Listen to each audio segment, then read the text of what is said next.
नमस्कार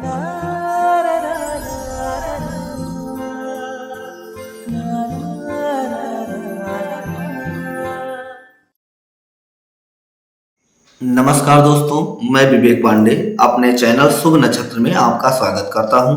अगर आप अपनी कुंडली का विश्लेषण करवाना चाहते हैं, कुंडली का मिलान करवाना चाहते हैं या मुहूर्त की जानकारी चाहते हैं या जप और दान करवाना चाहते हैं तो ऊपर दिए गए नंबर पे आप संपर्क कर सकते हैं। ये हमारा व्हाट्सएप नंबर है। कुंडली विश्लेषण के लिए आप अपना नाम, जन्म का समय, जन्म की तारीख इस नंबर पे व्हाट्सएप कर सकते हैं। आज हम बात करने वाले हैं विष दोष की। विष दोष जातक की कुंडली में बनता कैसे है, जातक पर इसका क्या प्रभाव पड़ता है और इस दोष का उपाय क्या है। जब चंद्रमा और शनि दोनों एक साथ हों, एक ही भाव में या दोनों ग्रहों की दृष्टि आपस में एक दूसरे पर हो, तब यह दोष बनता है, जिसे हम क्या कहते हैं, विष दोष कहते हैं।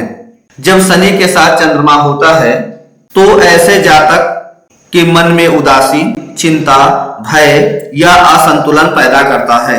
विष दोष किसी जातक के प्रथम भाव अर्थात लग्न भाव में बनता है। मान लीजिए किसी भी जातक की कुंडली का एक क्या होता है, पहला भाव होता है। अगर पहले भाव में, लग्न भाव में शनि के साथ में कौन उपस्थित हो, चंद्रमा उपस्थित हो, चंद्र उपस्थित हो, तब यह दोष बनता है। किसी भी जातक के लग्न में यह दोष अगर बनता है, लग्न भाव हमारा क्या होता है, शरीर होता है, तो ऐसे जातक में आत्मविश्वास की कमी रहेगी। जातक चिंताग्रस्त या स्वयं में खोया खोया रहता है। ऐसे जातक मानसिक तनावग्रस्त होते हैं। कारण यह है कि चंद्रमा हमारा मन होता है। चंद्रमा क्या है हमारा, चंद्रमा हमारा मन है। और शनि जो होता है कर्म का, दुख आदि का कारक ग्रह होता है। शनि क्या होता है, अंधकार होता है। जब शनि के साथ चंद्रमा होता है, ऐसे जातक के मन पर अंधकार छा जाता है। सोचने और समझने की जो शक्ति होती है क्षीण हो जाती है। अब हम बात करेंगे जन्म कुंडली के द्वितीय भाव की। यदि किसी जातक के द्वितीय भाव में विष दोष बनता है, मतलब यहाँ पे क्या हो जाए, शनि के साथ में कौन उपस्थित हो, चंद्रमा उपस्थित हो। अगर किसी जातक की कुंडली में द्वितीय भाव में शनि के साथ चंद्रमा उपस्थित है, तो द्वितीय भाव से हम किसका विचार करते हैं, वाणी का करते हैं, कुटुंब का करते हैं, धन का करते हैं। तो ऐसे जातक की वाणी में क्या हो जाएगा, कठोरता आ जाएगी। ऐसे जातक के जीवन में आर्थिक स्थिरता बनी रहती है। परिवार में मतभेद हो सकते हैं, अर्थात धन हानि के योग रहते हैं अगर द्वितीय भाव में विष दोष बनता है किसी भी जातक की कुंडली में। यदि विष दोष किसी भी जातक के तृतीय भाव में बनता है, मान लीजिए यहाँ पर शनि के साथ में कौन है, चंद्रमा उपस्थित है। किसी भी जातक की कुंडली के तीसरे भाव में यदि शनि के साथ में चंद्रमा उपस्थित है, तृतीय भाव हमारा किसका होता है, पराक्रम का होता है, साहस का होता है, यात्रा का होता है। छोटी यात्रा इसी से देखा जाता है। छोटे भाई को भी तृतीय भाव से ही देखते हैं। तो ऐसे जातक में साहस तो रहता है, लेकिन आत्मविश्वास उनका क्या होता है, डगमगाता है। ऐसे जातक अपने भाई बहन से दूर रहते हैं अगर विष दोष तृतीय भाव में बनता है तो।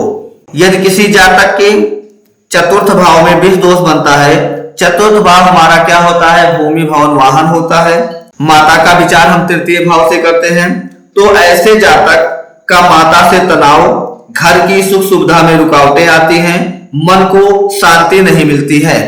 कहने का तात्पर्य है कि अगर शनि और चंद्रमा आपके चतुर्थ भाव में बनता है, तो चतुर्थ भाव हमारा क्या होता है, भूमि भवन वाहन होता है। तो इससे संबंधित जो भी कारक होंगे उनमें समस्याएं आएंगी। जैसे माता का विचार किया जाता है चतुर्थ भाव में, तो ऐसे जातक को क्या होगा, माता से दूर रहना पड़ेगा। भूमि भवन वाहन होता है, तो जो सुख सुविधाएं होती हैं उसमें क्या होगा, विलंब होगा, रुकावटें आएंगी ऐसे जातक के जीवन में। अब हम बात करेंगे जन्म कुंडली के पंचम भाव। यदि किसी जातक के पंचम भाव में यह दोष बनता है, मान लीजिए जो विष दोष है आपका, विष दोष किसी भी जातक के पंचम भाव में बन रहा है, शनि के साथ में कौन उपस्थित है, चंद्र उपस्थित है। तो पंचम भाव जो हमारा होता है किसका होता है, संतान का होता है, बुद्धि का होता है, प्रेम का होता है। तो ऐसे जातक के जीवन में प्रेम रुकावटें आती हैं, प्रेम आसानी से नहीं मिलता है। ऐसे जातक को संतान पक्ष से क्या होती है, चिंता होती है। ऐसे जातक के जीवन में भावनात्मक संघर्ष रहता है। कारण यह है कि पंचम भाव जो हमारा होता है संतान का, वाणी का, इन सब का क्या है, कारक है। अगर विष दोष यहाँ पे बनेगा, चंद्रमा पीड़ित होगा, तो पंचम भाव से संबंधित जो भी कारकत्व होंगे वो क्या हो जाएंगे, पीड़ित हो जाएंगे। अब हम बात करेंगे खष्टम भाव की। खष्टम भाव में अगर क्या बनता है, विष दोष बनता है। मतलब यहाँ पे क्या हो जाए, शनि के साथ में चंद्रमा उपस्थित हो जाए तो यह दोष आपका बनेगा, जिसे हम क्या कहेंगे, विष दोष कहेंगे। खष्टम भाव हमारा होता क्या है, रोग ऋण शत्रु का होता है। तो ऐसे जातक की जीवन में शत्रु बहुत आएंगे। मतलब आप ये कह सकते हैं कि उनका पूरा जीवन शत्रुओं से घिरा रहेगा। ऐसे जातक को मानसिक दबाव रहेगा, परंतु अंत में शत्रुओं से क्या होगी, सफलता मिलेगी। कारण क्या है, चंद्रमा हमारा मन है, मन तो पीड़ित हो जाएगा, कारकत्व को तो बिगाड़ देगा। लेकिन शनि क्या होता है, शनि हमारा क्या है, क्रूर ग्रह है, न्याय का प्रतिनिधित्व करता है। इसलिए खष्टम भाव में जो क्रूर ग्रह होते हैं वो रोग ऋण शत्रु के लिए क्या होते हैं, अच्छे होते हैं। खासकर शत्रुहंता योग बनाते हैं खष्टम भाव में शनि अगर किसी भी जातक की कुंडली में हो। अब हम बात करेंगे सप्तम भाव की। यदि किसी भी जातक के सप्तम भाव में विष दोष बन रहा है, मान लीजिए यहाँ पे क्या उपस्थित हो, शनि के साथ में कौन उपस्थित हो, चंद्रमा उपस्थित हो, विष दोष बन रहा है। सप्तम भाव हमारा किसका होता है, दाम्पत्य का होता है, जीवन साथी का होता है। सप्तम भाव से हम क्या करते हैं, पार्टनर वगैरह का भी विचार करते हैं। तो यदि किसी भी जातक के सप्तम भाव में यह दोष बनता है तो ऐसे जातक का वैवाहिक जीवन बहुत अच्छा नहीं रहता है। दाम्पत्य जीवन में मनमुटाव व दूरी के चांस रहते हैं। आपके पार्टनर से भी नोकझोंक हो सकता है, क्योंकि सप्तम भाव से हम साझेदारी या पार्टनरशिप क्या करते हैं, देखते हैं। अब हम बात करेंगे जन्म कुंडली के अष्टम भाव की। अष्टम भाव में अगर क्या हो जाए, शनि के साथ में चंद्रमा उपस्थित हो। अष्टम भाव किसका होता है, गोपनीयता का होता है, रहस्य का भाव है अष्टम भाव। यदि किसी भी जातक के अष्टम भाव में विष दोष बनता है, शनि के साथ में चंद्रमा उपस्थित है, अष्टम भाव गहरा भाव होता है, यह क्या होता है, गहरा भाव है। तो ऐसे जातक को स्वास्थ्य की समस्याएं, गुप्त भय और जातक के जीवन में अचानक घटनाएं आ सकती हैं, उसे अचानक घटनाओं का सामना करना पड़ सकता है। अब हम बात करेंगे जन्म कुंडली के नवम भाव की। अगर किसी भी जातक के जन्म कुंडली के नवम भाव में शनि के साथ में कौन उपस्थित हो, चंद्र उपस्थित हो, तो यह दोष बनेगा। नवम भाव हमारा क्या होता है, भाग्य भाव होता है। नवम भाव से हम किसका विचार करते हैं, पिता का विचार करते हैं। तो अगर जिस जातक की नवम भाव में यह दोष बनता है, ऐसे जातक का भाग्य उदय विलंब से होता है, आर्थिक कार्यों में रुकावट आती है और ऐसे जातक का मन धार्मिक कार्यों में नहीं लगता है। नवम भाव हमारे पिता का भी होता है, तो पिता से भी मतभेद या पिता से दूरी के चांस बनते हैं, आप पिता से दूर रह सकते हैं। अब हम बात करेंगे जन्म कुंडली के दसम भाव की। अगर किसी भी जातक की कुंडली के दसम भाव में शनि के साथ चंद्रमा उपस्थित है तो आपका विष दोष बनेगा। यह दोष दसम भाव में अगर बनता है, दसम भाव हमारा किसका होता है, कैरियर का होता है। दसम भाव हमारा क्या है, कर्म भाव है। तो यहाँ पे अगर यह दोष बन रहा है तो ऐसे जातक के कैरियर में क्या आएंगी, रुकावटें आएंगी, कार्य क्षेत्र में मानसिक दबाव रहता है और ऐसे जातक का अपने बॉस से मतभेद हो सकता है। अगर दसम भाव में किसी भी जातक के विष दोष बन रहा है तो ये चांस बनने के पूरे चांस होते हैं।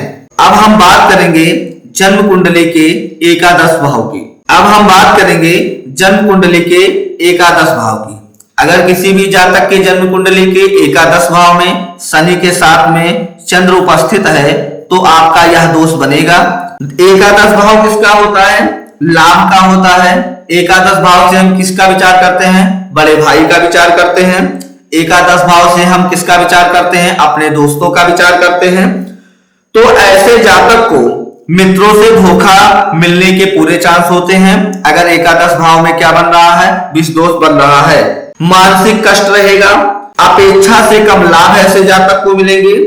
एकादश भाव कारण क्या होता है, मित्र का होता है, लाभ का होता है। इसलिए अगर यह दोष यहाँ पे बन रहा है तो लाभ वगैरह के चांस क्या होते हैं, बहुत कम होते हैं। ऐसे जातक को जितना वह सोचता है उससे कम लाभ प्राप्त होता है। अब हम बात करेंगे जन्म कुंडली के द्वादश भाव की। अगर किसी भी जातक के जन्म कुंडली के द्वादश भाव में शनि के साथ में चंद्रमा उपस्थित है तो यहाँ पे क्या बनेगा, आपका विष दोष बनेगा। द्वादश भाव किसका होता है, व्यय का होता है, ये हमारे खर्चे का भाव है। इसी से हम क्या देखते हैं, मोक्ष वगैरह भी देखते हैं। यदि किसी भी जातक के द्वादश भाव में यह दोष बन रहा है तो ऐसे जातक को किसकी समस्या हो जाएगी, नींद की समस्या होगी। विदेश यात्रा में बाधा हो सकता है, मानसिक थकावट रहेगी। इन सारी समस्याओं का सामना ऐसे जातक को करना पड़ सकता है। अब हम बात करेंगे उपाय की। विष दोष जो आपका होता है, इस विष दोष के उपाय क्या है। विष दोष बनता किससे है, विष दोष में देखिए शनि के साथ में कौन उपस्थित होता है, चंद्र उपस्थित होता है। जब शनि और चंद्रमा दोनों एक साथ होते हैं तब आपका क्या बनता है, विष दोष बनता है। इसका उपाय क्या है, विष दोष में चंद्रमा हमारा मन होता है। अभी मैंने आपको बताया शनि क्या है, अंधकार है, दुख है, कर्म का कारक ग्रह है। तो जब शनि चंद्रमा के साथ होता है तो हमारा मन ऑलरेडी क्या होता है, पीड़ित हो जाता है। तो अगर हम उपाय यहाँ पे देखेंगे तो पीड़ित कौन हो रहा है, चंद्रमा यहाँ पे पीड़ित हो रहा है। पीड़ित कर कौन रहा है, शनि कर रहा है। तो जो ग्रह पीड़ित करेगा उसका हम क्या करेंगे, दान करेंगे। मतलब यहाँ पे आपको क्या करना है, जो शनि ग्रह होगा, शनि ग्रह का हम क्या करेंगे, दान करेंगे। दान में होगा क्या, शनि ग्रह का सरसों के तेल का दान। यहाँ पे किसका दान करेंगे, सरसों के तेल का हम दान करेंगे। उसके बाद में दूसरा उपाय क्या होगा, जो पीड़ित कर रहा है उसका दान हमने कर दिया। किसका दान किया, शनि का, सरसों के तेल का। साथ में करना कब है, शनिवार के दिन यह दान आपको करना होगा। और साथ में विष दोष में हम क्या करेंगे, शनि और चंद्र का क्या करेंगे, जप भी करेंगे। अगर किसी भी जातक की कुंडली में यह दोष बन रहा है तो यहाँ पे दो चीजें करी जाएंगी। अगर किसी जातक के जन्म कुंडली में विष दोष बन रहा है तो उसे शनि का दान करना है, जो क्या होता है, सरसों का तेल होता है। और साथ में क्या करेंगे, शनि और चंद्र का जप करेंगे। अगर आप जप और दान करवाना चाहते हैं, कुंडली का विश्लेषण करवाना चाहते हैं तो अभी मैंने आपको बताया गया ऊपर दिए गए नंबर पे आप क्या कर सकते हैं, संपर्क कर सकते हैं। हमारे संस्थान पे जप दान ये सारी चीजें हो जाएंगी।